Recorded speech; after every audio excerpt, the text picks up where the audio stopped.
Beynac. I am currently in the Upper Bailey of Beynac. Beynac has two Baileys, the Upper Bailey and the Lower Bailey. I'm in the higher one.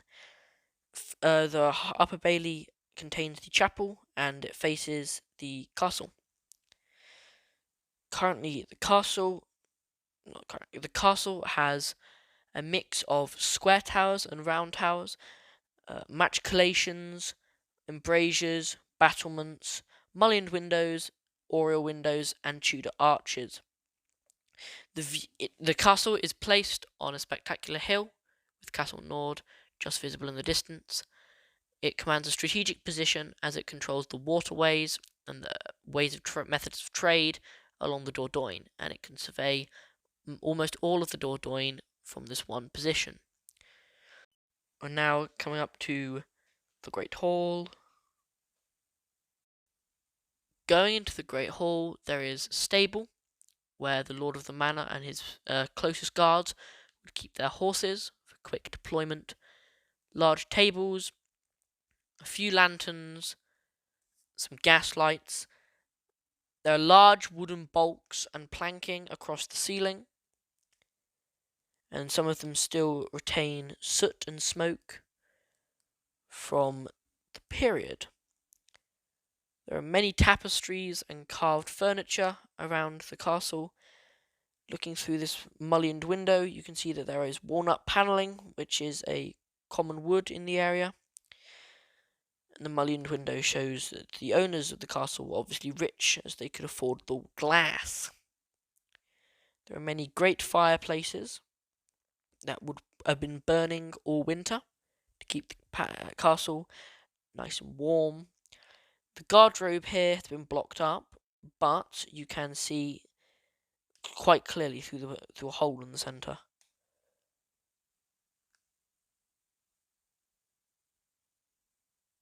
Almost all the furniture in this time period would be made, well, not in this time period, in the castle would be made of walnut, with special select pieces being imported from various exotic places for the castle owners' appreciation.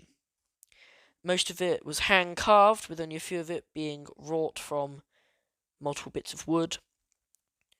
The fireplace that we're now looking at features the skulls of animals on it, presumably the ones that the Lord has killed. There are two fireplaces in this room, one of them being more decorative and the other one probably simply being for heat.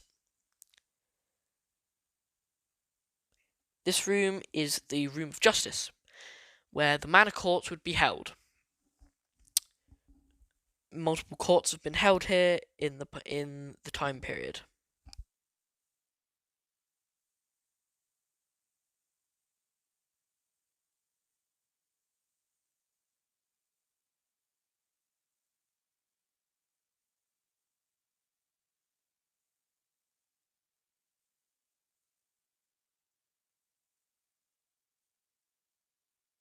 Here you can see the planking,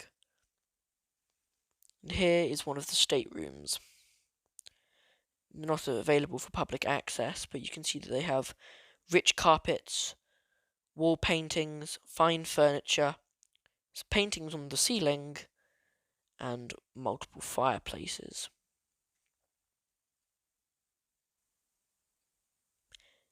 And here are the Lords of Beynac. Going into here, we have the oratory, which was the castle's inbuilt chapel in case of a siege. Here's one of the spiral staircases that has fallen into disrepair. And here's the main spiral staircase. It has a vaulted ceiling with 3 points that taper and then split away again into decorative wall arches. It was very highly carved, very fine artwork. It was built for right-handed defenders to defend the tower against right-handed attackers, as they would not be able to attack up the stairs. However, the next one I go into is different, as it was built for the effectively for the attackers, as it attacks upwards. And here is the bedroom of Richard the Lionheart. As you can see, it's quite a large room, He was a very important person. Some pieces of armour lying around. And there's also a fine four-poster bed, fine vaulted ceiling. Everything's very decorative. He's got large windows to let in ample amounts of sunlight. It's obviously the room of quite an important person. Here we have a drawbridge over a pit, which would have been filled with spikes, so that attackers could not get in. It's secured with 2 heavy ropes. Going backwards, you went into the kitchen. Here are some stills of Beynac that have been taken. As you can see, it's on top of a cliff. It imposes a large view of the surrounding area. It's quite a stronghold.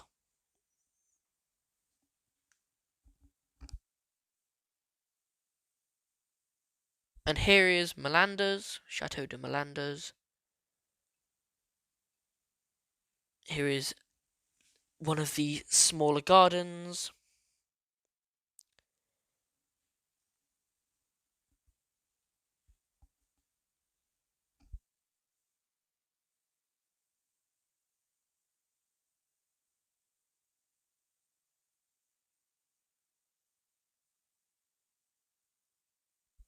The spectacular view from the chateau.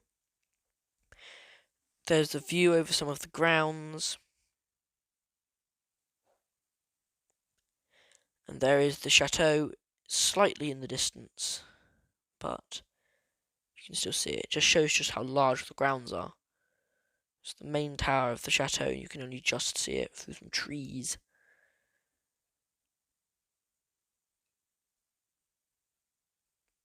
Here is an approach, de la petite terrasse, the little terrace. Here's an approach to the chateau.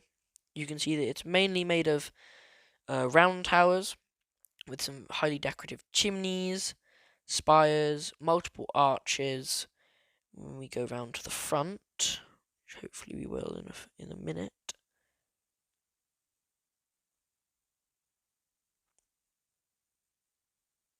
See the arches there, multiple fine carved arches. The chapel, which is situated just outside the chateau. The fine flower beds in front of it.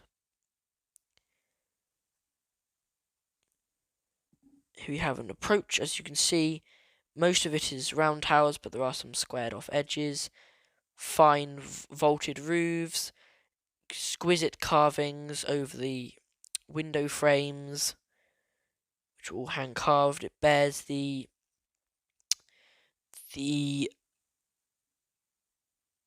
coat of arms of the Lord of Milandes, which was, if my memory does not mistake me, an azure background with 3 golden lions on it. As you can see, there is one square tower and one round tower. The chapel, unfortunately, is off limits to people. As you can see, it is made of more modern blockstone and ashlar, as seen here,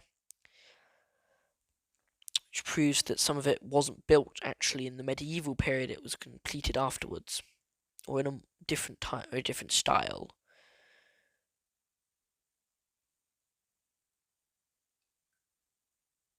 As you can see, there are multiple buildings for the staff and the workers to live in.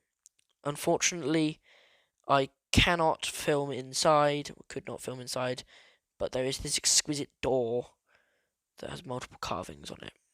Here are some pictures that I took out of the top window. It's quite a long way down. And that's my video.